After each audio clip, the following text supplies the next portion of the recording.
رور ولی واهوت عالی مقام دے پا اسلام کی دغستر هدف مرام دے رور ولی واهوت عالی مقام. الحمدلله والصلاة والسلام على رسول الله اما بعد.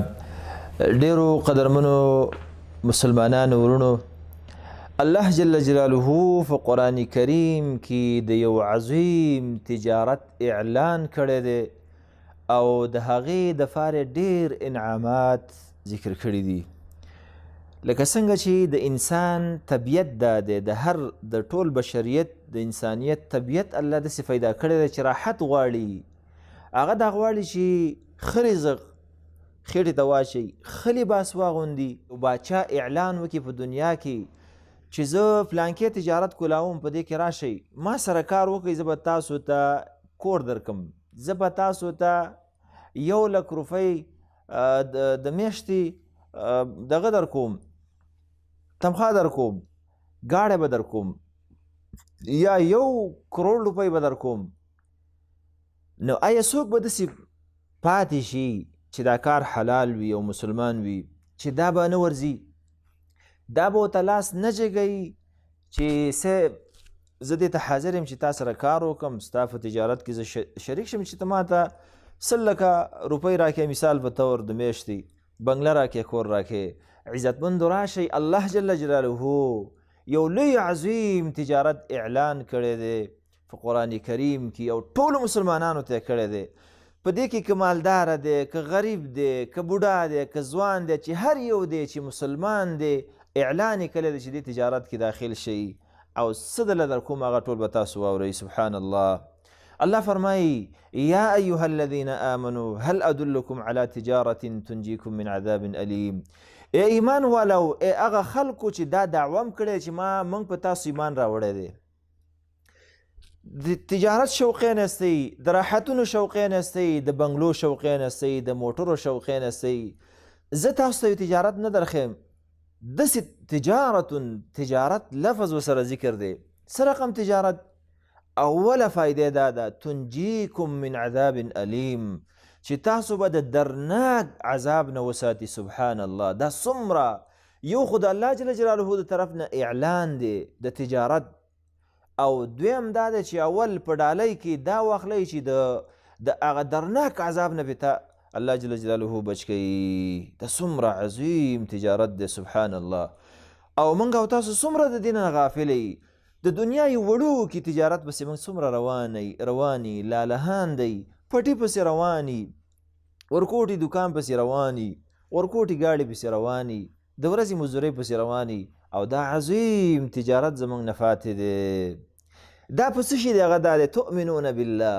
اول دا دی الله ایمان راوړه او د هغه په رسول باندې. همدغه رنګې دریم دا دی وتجاهدون فی سبیل الله، د الله په لاره کې جهاد وکوي. د الله په لاره کې جهاد کول د نبی صلی الله علیه وسلم په طریقه باندې دا عظیم عمل دی. د په دې سره به تاسو خپل ځان او مال پکې ولګوئ، تاسې به تنجیکم من عذاب علیم، د درناک عذاب نه به تاسو بچ کړي. بله فایده څه ده چې دغه اعمال دې وکړل، ایمان دې په الله راوړو، په رسول دې راوړو، او جهاد دې وکړو چې کله هغه فرض شي او شرایط برابر وي د نبی صلی الله علیه وسلم په طریقه باندې، او کوم چې شرعي اصول دي د هغې مطابق، نو دا چې دې وکړل څه یو خو دغه عذاب نه بچ شي، بل دا دی یغفر لکم، تاسو ته بخښنه کوي د ګناهونو. درېیمه د هغې دا شوه چې تاسو داخلی جنات، داسې جنتونو باغونو ته تجري من تحتها الانهار. سبحان الله. چې د هغې لاندې او د هغه په منځونو کې ولې بهیږي، نهرونه بهیږي. هغه نهرونه بیا په صورت محمد کې ذکر دي، 4 غټ نهرونه چې د شاتو دي او د لبنو د پی دي او داسې نور د شراب وغیره. نو غرض مې دا ده چې داسې جنتونه راکوي. بله فایده دا ده ومساکن طیبه، چې هغه ښایسته کورونه دله درکړي، او دا چیرته درکې فی جنات عدن، په جنات عدن کې. جنات عدن هغه جنت دی چې ډېرې زیاتې ونې دي پکې. په یو روایت کې راغلي چې الله جل جلاله په خپل لاس څنګه چې د هغه د شان سره مناسب وي په هغې کې ونې نالیکلي دي. سبحان الله، داسې جنت چې رب العالمین پکې ونې نالیکلي دي. او عظیم جنت دا دله درکوي، ښایسته کورونه دله درکوي، بخښنه درته کوي او د عذاب علیم نه دې بچ کوي. نو ای مؤمنه چیرته پروت یې؟ په کوم ځای کې، په کوم غفلت کې، په کوم خوب کې؟ د دنیا معمولي کار نیولی، د معمولي خېټې غم د سره دی او د گاډي او د کور غم د سره دی. دا خېټه خو په ناره باندې تېرېږي، په سړه باندې تېرېږي. دا جامې که نه وینئ په زړه باندې کېږي. دا کور که د سیمټو نه د خټو باندې وخت تېرېږي، که د خټو نه خیمه کې وخت تېرېږي. او که هېڅ هم نه مرګ به راشي، مرګ به راشي، نور څخه نشته اضافه د دې نه سوا. دغه رب العالمین ته به ځو. عزتمندو د دې تجارت د دې شرطونو سره دا خبره هم واورئ. داسې نه ده چې یو سړی وایي چې هلکه زما په الله ایمان دی او په رسول مې ایمان دی. نه، ایمان دی، ایمان دا ده چې ته عمل وکړي. الله چې د څه شي نه ته منع کلی د هغه نه ځان وساتي.